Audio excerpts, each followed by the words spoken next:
میرے محترم بھائیوں، آج کا بیان، آج کی گفتگو کوئی عام نصیحت نہیں بلکہ روح کو جھنجھوڑ دینے والی وہ حقیقت ہے جسے جان کر شاید آپ لوگوں کی آنکھیں نم ہو جائیں، دل کانپ جائے اور چلتے ہوئے قدم رک جائیں، کیونکہ آج میں ان 3 بدبخت لوگوں کا ذکر کرنے جا رہا ہوں، 3 بدقسمت لوگوں کا ذکر کرنے جا رہا ہوں جنہیں قیامت کے دن وہ نبی بھی نہیں دیکھیں گے جو اپنے دشمنوں کے لیے بھی دعا کرتے تھے، جو اپنے دشمنوں کے لیے بھی رحمت بن کر آئے، جو طائف کے پتھروں میں بھی رحمت ڈھونڈتے رہے، جس نبی کے قدموں میں شفاعت کی کنجی ہے، جن کے ہاتھ اٹھیں تو جہنم کے تمام دروازے بند ہوتے نظر آئیں اور جنت کے تمام دروازے کھلتے نظر آئیں، وہ نبی ہر گنہگار کے لیے سفارش کریں گے، مگر 3 بدبخت لوگوں کے لیے سفارش نہیں کریں گے۔ ان کے لیے نہ سفارش ہوگی، نہ دعا، نہ نظر کرم۔ ہے وہ دن جب سورج سروں پر ہوگا میری قوم کے نوجوانوں، پسینے میں لوگ ڈوب رہے ہوں گے، ہر نفس اپنی فکر میں ہوگا، اور ایسے وقت میں اگر ہمارے پیارے نبی جناب حضرت محمد مصطفیٰ صلی اللہ علیہ وسلم بھی منہ موڑ لیں تو سوچو کون بچائے گا ہمیں؟ کیا آپ جانتے ہیں وہ 3 بدبخت لوگ کون ہیں؟ اور کہیں آپ ان میں شامل تو نہیں؟ کہیں ان میں آپ لوگوں کا نام تو نہیں ہے؟ اور کہیں ان بدبخت لوگوں میں آپ تو شامل نہیں جن کی طرف ہمارے نبی دیکھنا بھی گوارا نہیں کریں گے؟ جس شخص کی طرف ہمارے نبی نہیں دیکھیں گے قیامت کے دن تو یوں سمجھو وہ شخص برباد ہو گیا، اس کی بخشش کے دروازے بند ہو گئے۔ جس کی طرف قیامت کے دن میرے کریم آقا دیکھیں گے نہیں، اس کے لیے نہ جنت باقی رہے گی، نہ شفاعت باقی رہے گی، نہ رحم، نہ امید باقی رہے گی۔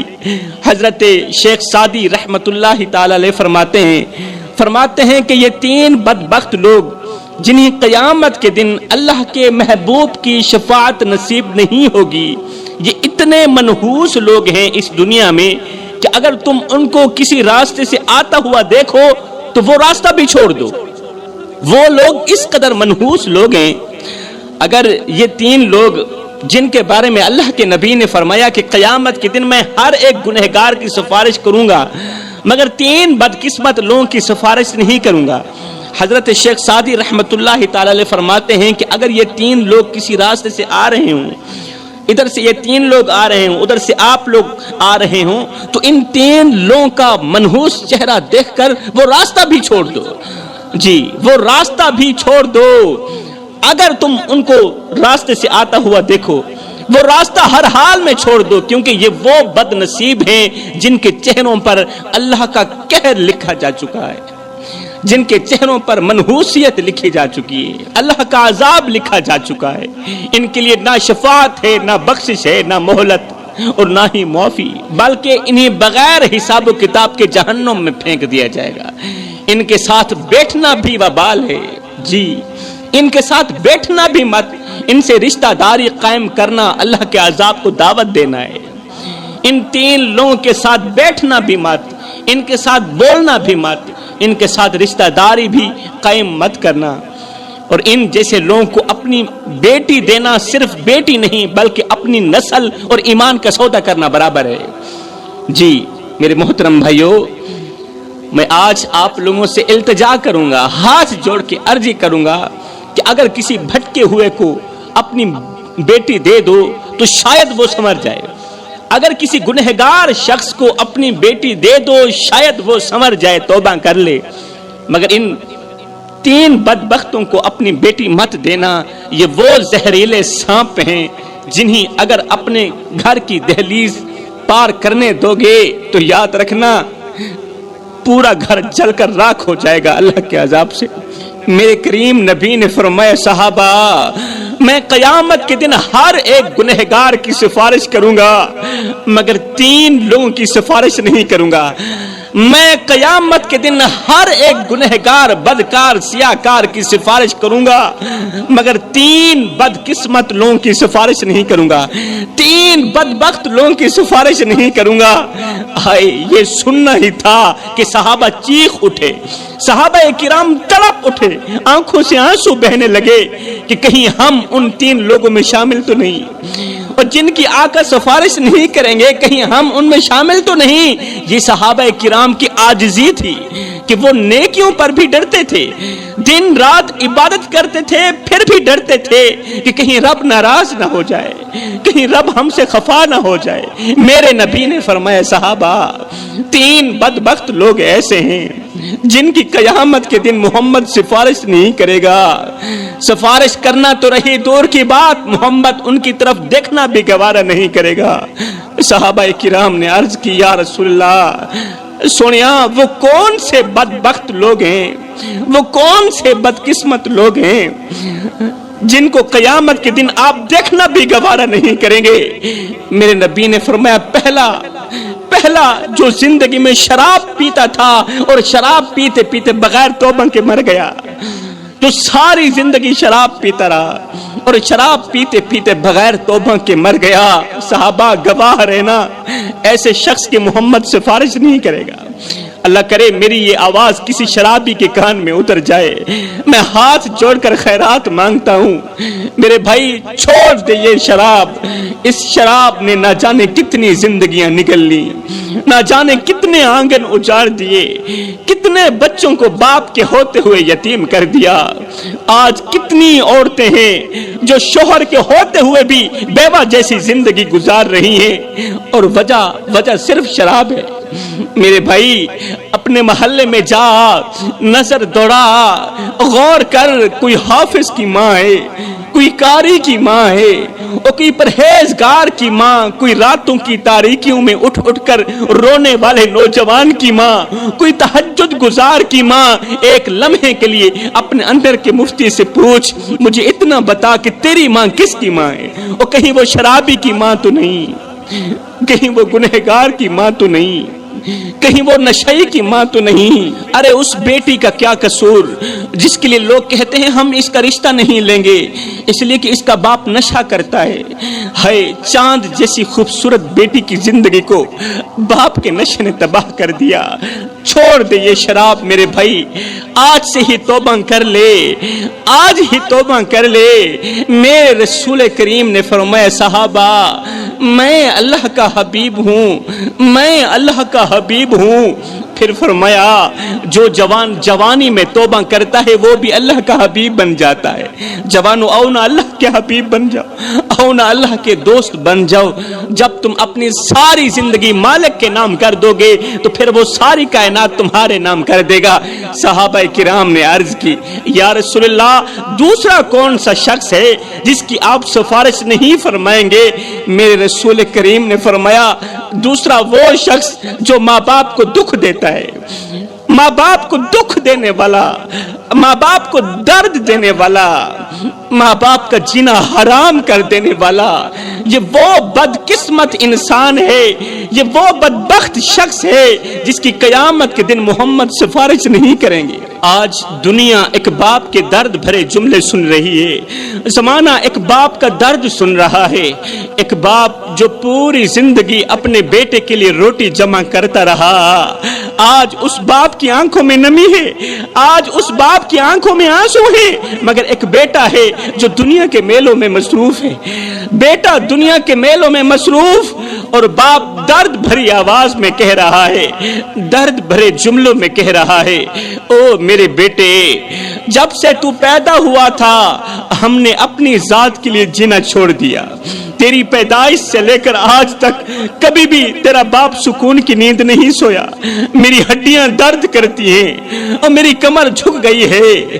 بیٹے تو گود میں تھا میں اس وقت بھی تیرے لیے پریشان تھا اور میں آج بھی تیری وجہ سے پریشان ہوں، تو سوتا تھا ہم تیرے لیے جاگتے تھے، تو روتا تھا ہم تیرے لیے روتے تھے، تیرے ایک پہلو بدلنے پر ہم ہزاروں وسوسوں کا شکار ہوتے رہتے رہتے تھے.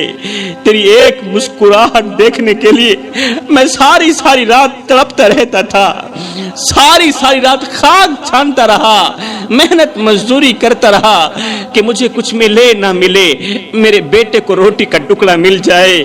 میرے بیٹے, تیری آہ پر ہماری آہ نکلتی, تیری ہائے پر ہماری ہائے نکلتی. میں نوجوان تھا, تو بچہ تھا, میں اپنی رگوں سے خون نکالتا رہا, تیری رگوں میں ڈالتا رہا. تو جوان ہوتا گیا, مجھ سے بڑھاپا جوانی چھنتا گیا. تیری ٹانگیں مضبوط ہوتی گئیں, میری ٹانگیں کمزور ہوتی گئیں. میں سوچتا تھا کہ جس طرح آج میں اس کے لیے دھکے کھا رہا ہوں, جس طرح آج میں اس کی زندگی کے لیے دعائیں مانگ رہا ہوں, ایک وقت آئے گا یہ بھی میرے لیے دھکے کھائے گا, یہ بھی میری زندگی کے لیے دعائیں مانگے گا. لیکن بیٹے, تیرا لہجہ بدل گیا, تیری آنکھ بدل گئی, تیرے تیور بدل گئے. تو ایک دم مجھے گھور کے دیکھنے لگا, تو مجھے یوں سمجھنے لگا جیسے میں تیرا زر خریدا غلام ہوں. بیٹے, جب سے تو نے مجھے نوکر سمجھا, جب سے تو نے مجھے زر خریدا غلام سمجھا, تو میں نے اپنی 40 سالہ زندگی کو جھٹلا کر رکھ دیا. ہاں, میں نوکر, تو سردار, میں غلام, تو آقا. تو لکھ دے کروڑ ہزار سہی, میں ککھدا نہیں لاچار سہی. تو حسن جمال دا مالک سہی, میں کو جاتے بیکار سہی. تو باغ بہار دی رونق سہی, تو گل پھلتے میں خار سہی. میں کو شاکر اپنے نال چرخ, میں نوکر, تو سردار سہی. اگر تو مجھے باپ کا درجہ نہیں دے سکا, کم از کم ایک پڑوسی جتنا درجہ تو دے دیا کر. پڑوسی بھی پڑوسی کا حال چال پوچھ لیتا ہے, پڑوسی بھی پڑوسی کا درد سن لیتا ہے. کیا میں اس قدر گر چکا ہوں کہ تو مجھے پڑوسی سمجھنا بھی گوارا نہیں کرتا؟ اچھا میرے بیٹے, میں آج کے بعد تیرے سامنے نہیں آؤں گا, آج کے بعد تیری راہوں کا مسافر نہیں بنوں گا. مگر میرے بیٹے, مہینے میں ایک بار ہی صحیح مجھے ایک بار اپنی شکل دکھا دیا کر, کیونکہ جب میں تیری تصویر دیکھتا ہوں نا, مجھے زندگی کے سارے درد بھول جاتے ہیں, مجھے زندگی کے سارے غم بھول جاتے ہیں. ہائے, باپ نے تو 1 مہینے کا کہا تھا, مگر آج 10 سال گزر چکے ہیں, بیٹے نے باپ کا نام تک نہیں لیا.